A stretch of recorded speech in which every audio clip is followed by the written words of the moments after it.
Hello YouTube, it's Troy here again, and welcome back to the channel of The Lonely Wolf. So today we're going to begin Volume 2 of the Philosophy of Mathematics. So in today's video we're going to be looking at beauty and aesthetics. So this is a particular branch of philosophy.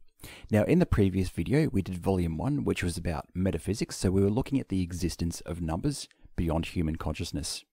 Now as usual, I've structured these videos so that you don't necessarily have to have a background in mathematics, so you can still enjoy this video even if you don't have a very strong grounding in mathematics, because I explain the concepts and the notation from the ground up.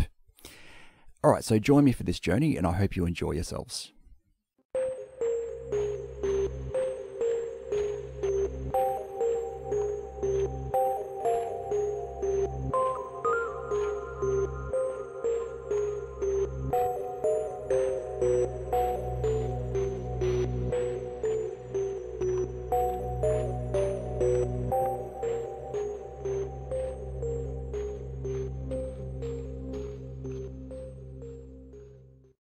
The first part we're going to be looking at when we're looking at aesthetics and beauty is we're going to be looking at Plato's theory of forms. Okay, so what this theory essentially means is that we have the ideal world and the imperfect world. So according to this theory, we live in a world, the world that we live in around us, the things that we see, the things we can touch, the things we can experience on planet Earth. Now these things are said to be imperfect. So a very simple analogy is a cat. Okay, so we have these kind of imperfect cats, but what we're looking up to is the ideal, the perfect cat. Okay, so the perfect cat looks like this. Now, according to this theory, we can't recreate the perfection in the real world. Okay, so we have these different cats that can approximate. Okay, so they look different. Now, some of them may look like the ideal cat, but we can't experience or touch or see the ideal cat in the real world. So it exists in some kind of ideal kind of fantasy. Now, let's apply that theory to a very simple concept. So we're going to look at the answer is there a perfect circle? Now in nature there are a lot of circles that exist. So for example, it could be the cross-section of a citrus fruit or the cross-section of a log, or even planet Earth if we look at it from a distance. And yes, when we do look at these shapes from a distance, they look very much like circles. But if we look at those shapes closely, so for example the citrus fruits or the cross-section of a log, so we look at it from a distance and they do look like very nice circles, but then when we look at them up close, there's a lot of imperfections that are there, and it's very much self-evident that they're not perfect circles. Even if we look at planet Earth, so from a distance, yes, it does look like a perfect sphere, but then obviously the closer you are to Earth, the more it looks like a very undulating surface. So as a matter of fact, the sphere is not really a sphere when we look at Earth, but it's more of an ellipsoid, or in a 3D rotation of an ellipse shape, which is basically a flattened down version of a circle.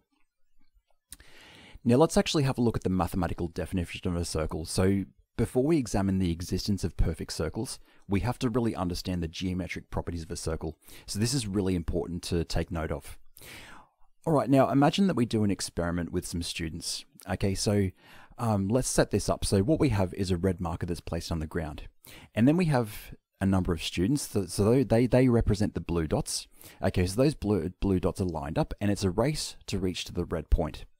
Okay, so the first thing that people will notice is this race is very, very unfair, because the people who are in the middle, they are closer to the actual object, whereas the people who are on the endpoints, they are further away from the object. So therefore the game or the race is inherently unfair.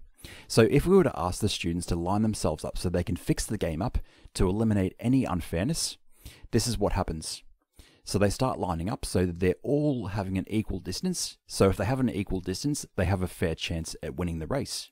Okay, so each student has a fair chance of winning. Now note that we wouldn't normally do this in practice. Okay, so we wouldn't be organizing a race because there'd be a collision and an accident, but the idea still remains.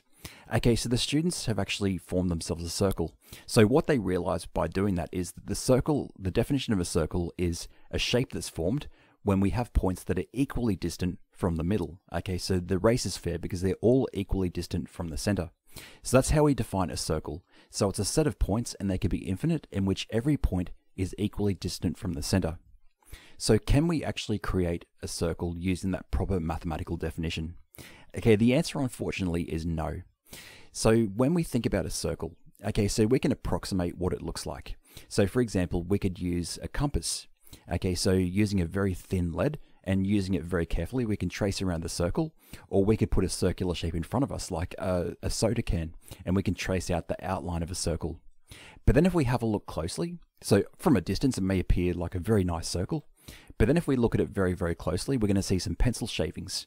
Okay, so we're going to see some little uneven points there. And then those uneven points show that there's an unequal distance to the center. But then if we look on a microscopic level, or even a kind of very microscopic level, so an electron type microscope, a very powerful microscope, and if we could see the atoms, so if we saw the individual particles, the particles are constantly in motion. So no matter what type of medium or materials we construct a circle out of, okay, we're betraying the definition because each of the individual particles are constantly moving, and so because they're moving, they're going to be moving away or towards the center, so that the distance from the center is not going to be consistent, so therefore it's not a perfect circle. So this relates to Plato's theory of form. Okay, so what we have is in reality. So in reality, we can closely approximate a circle, but by the definition alone, because of the fact that we can't really create that situation in which, you know, every point is equally distant. Okay, so in reality, there's an imperfection. However, there's an ideal circle. So the ideal circle is something that exists in the realm of our imagination. So perhaps if you're a religious person, you might believe that this ideal could exist in heaven, perhaps, okay, or in some sort of parallel universe. So we don't know what the ideal is. Okay, so it's something that exists in the realm of some other sort of higher dimension, or perhaps heaven, etc. So basically we have the idea of an abstraction. Okay, so what we're doing is in the real world, we can create approximations towards these, you know, forms, but we can't create the perfect form. They only exist in the realm of imagination. Now, no discussion of aesthetics will be complete, in mathematics especially, without discussing the golden ratio. So we're going to touch upon concepts we did in the first video, and I'll revisit those concepts very closely. Okay, so the thing is the golden ratio by Euclid and Fibonacci. So you might have learned about Fibonacci numbers when you watched the first video that I produced. Okay, so we're going to look at what that has to do with the golden ratio. Now, the golden ratio is essentially a mathematics of proportion. So if we look at the diagram here, so this is a picture of the Parthenon. So the dimensions of the rectangle that were formed, they are known as a golden ratio. Okay, so it's a particular rectangle that has a certain proportion, and that proportion is said to be very, very pleasing to the eye. Now let's revisit the Fibonacci sequence. Okay, so by definition, okay, a Fibonacci sequence is the sum of the previous two terms.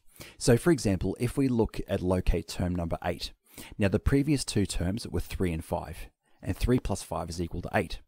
If we look at locating 21, so the previous two numbers were 8 and 13 plus 8 is equal to 21. So that's how a Fibonacci sequence is defined.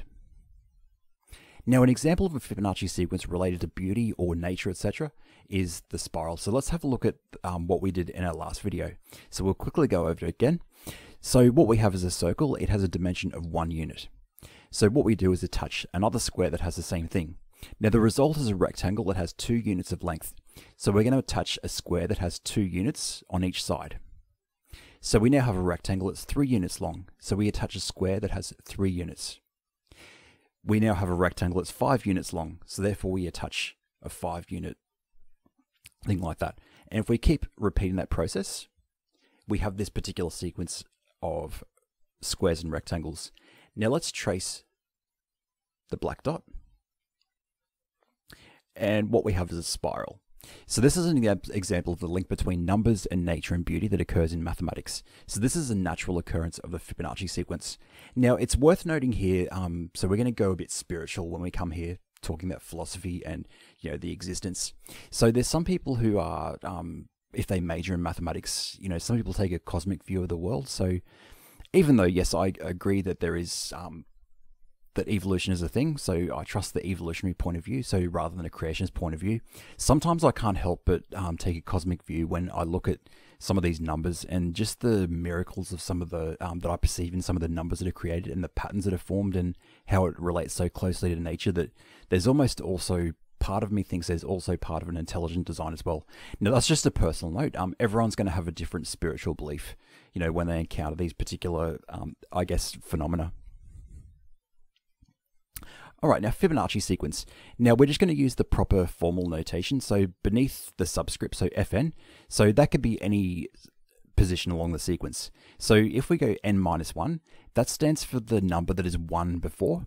Okay, so n minus 2 is the number that's 2 steps before. Okay, so basically it's a number in which it's the sum of the two previous terms, or the two previous numbers.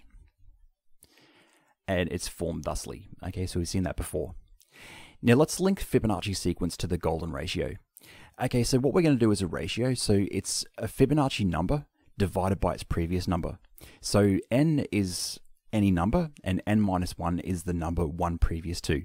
So for example, if we had n is equal to 5, so that would be f5 divided by the previous term f4. Or if it was f7 divided by f6.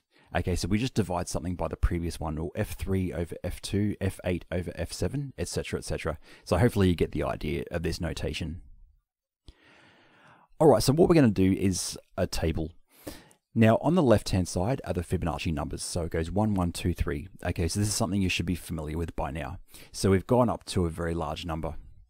Now on the right hand side, what we're doing is dividing by the previous number.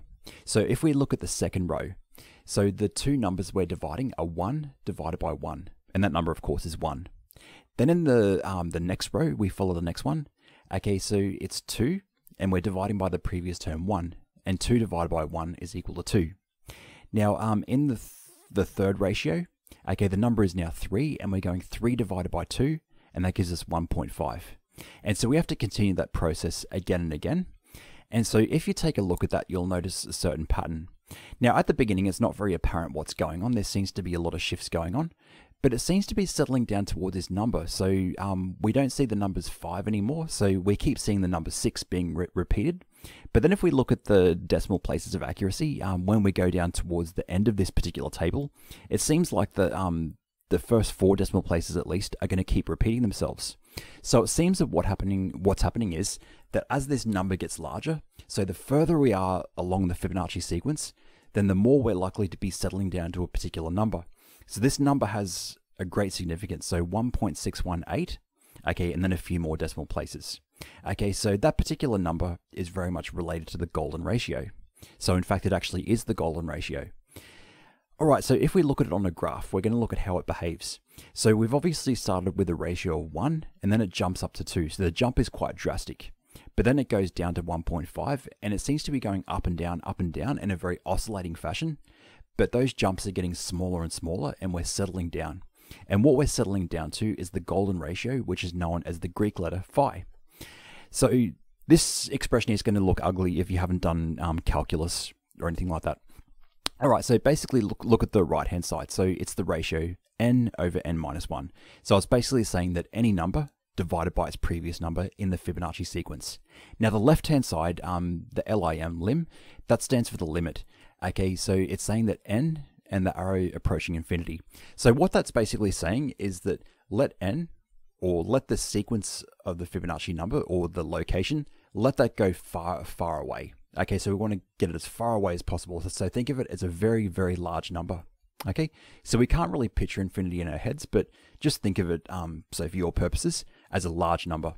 Okay, so it just means take the ratio for a very, very large number in the Fibonacci sequence. So let's say that we took the millionth number, or the thousandth number, etc., etc.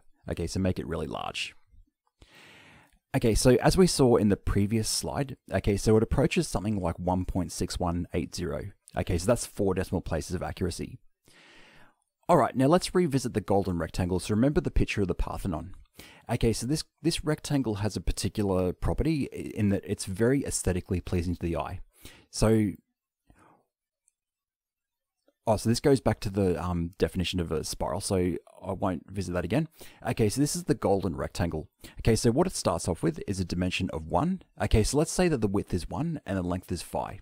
So this is very similar to the Parthenon building, and it's the proportions of a rectangle that are the most pleasing to the eye, according to aesthetics. Okay, now we have the width of 1 and a length of phi. Now what we're going to do is cut out a rectangle. Okay, so that rectangle is going to have a unit of phi take away 1. Okay, so we're going to take away 1 from that. Okay, now the length or width, now we're going to make sure that it has the same properties. Okay, so it means that if I divide the length by the width, I have to get the same for both rectangles. So see how the larger rectangle, phi and 1, it has its proportions, and then the smaller rectangle, phi take away 1 and 1, they have the same, they should be in the same proportions. So the rectangle should be in the same type of proportion. Okay, So let's have a look at that. So the length divided by width, so it's phi divided by 1. Now on the right hand side we look at the smaller rectangle. So the smaller rectangle now has a length of 1, and then the width is phi divided by 1. Now this is an equation. Now I could go through the solution of that equation, but if you haven't done quadratics before, then it might be a bit confusing. But anyway, this is the answer. So it goes 1 plus the square root of 5 divided by 2. And if you do that on a calculator, what you'll end up getting is a number that's about 1.6, etc., etc. So it's very close to that thing. Okay, so it represents the ratio of Fibonacci numbers as we go forward. Okay, so as we go infinitely forward in the sequence.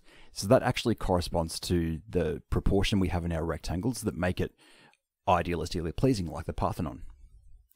Now, how else do we apply the golden ratio? So it's also used in beauty. So we think of sort of Hollywood actors. So if we were to take measurements of their faces, we're actually going to find that those, so for people who are conventionally attractive in a lot of different ways, so for example, a distance from the nose to the top of the forehead and all the distances that are done on the face, they tend to follow those proportions of a golden ratio, whereas someone who's conventionally unattractive will have features that are out of proportion. So that's what we mean by in proportion when it comes to beauty, because it follows that golden ratio, okay, that magic number that we use, okay? So this is a bit of a satire, this particular picture, but what you'll see is a lot of people, when we look at all of the facial profiles, so we sort of fit that golden rectangle in there, and it often fits quite well. Okay, so that's how conventional attractiveness is defined. Okay, so that concludes this particular series, so video 2 on aesthetics and beauty. So in my next video, we're going to be doing an introduction to logic and thinking. So thank you very much for joining me, and I'll see you again next time.